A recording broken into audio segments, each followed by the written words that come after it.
Chhattisgarhi video देखने के लिए हमारे चैनल को सब्सक्राइब करें और दबाएं इस बेल आइकन को ताकि हमारे वीडियो के नोटिफिकेशन आपके पास पहुंचे सबसे पहले।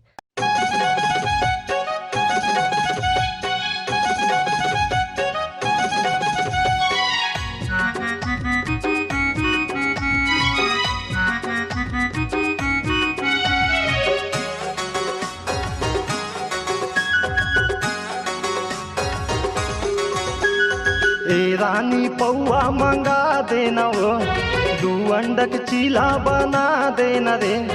ए रानी पौआ मंगा देना वो, दू अंडक चीला बना देना रे।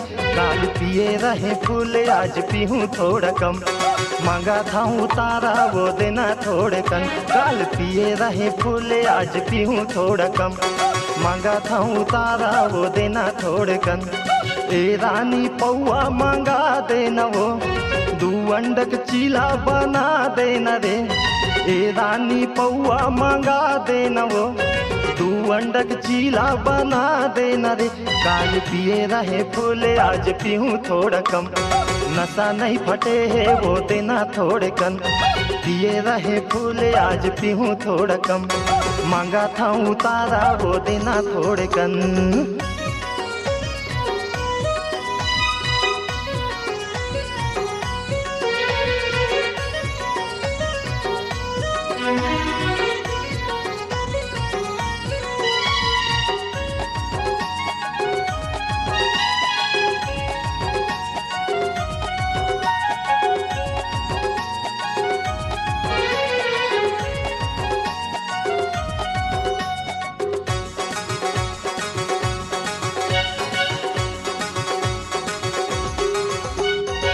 नंद भैया दूनों गेरा है छठी माँ नहीं पाए चल दे चंद्र भट्टी माँ।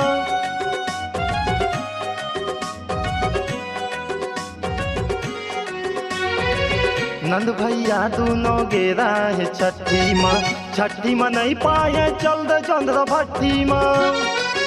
अरे तू पौआ पिए माँ मता गे है वो, डिग्री बढ़ गए हवे तैसे लागी से रे। काल पिए रहे फूल आज पीहूँ थोड़ा कम, नशा नहीं फटे है वो देना थोड़े कन। पिए रहे फूल आज पीहूँ थोड़ा कम, नशा नहीं फटे है वो देना थोड़े कन।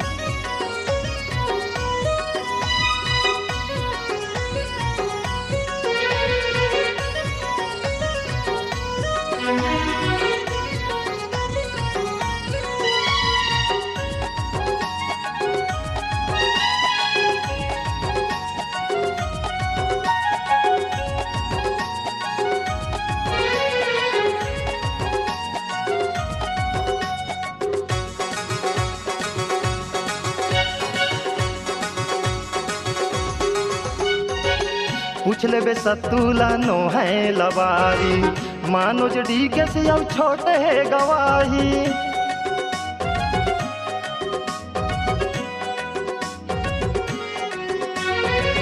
पूछ ले बे सतुला नो है लवारी, मानोज संजय अब छोटे है गवाही।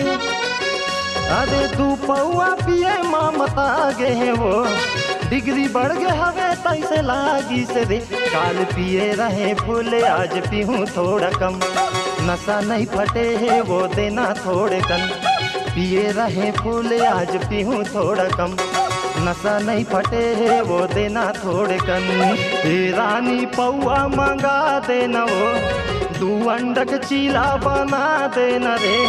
ए रानी पौआ मंगा देना वो, दू अंडक चीला बना देना रे। काली पिए रहे फूल आज पीहूँ थोड़ा कम, नशा नहीं फटे है वो देना थोड़े कन।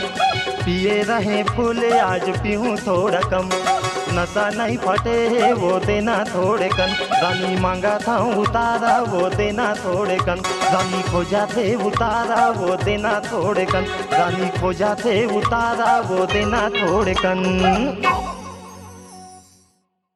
अगर आप अपनी आवाज को एक नया आयाम देना चाहते हैं तो चले आइए मल्टी ट्रैक डिजिटल रिकॉर्डिंग के लिए संपर्क करें HK म्यूजिक कंपनी, कोटा डबरी, चांपा, छत्तीसगढ़।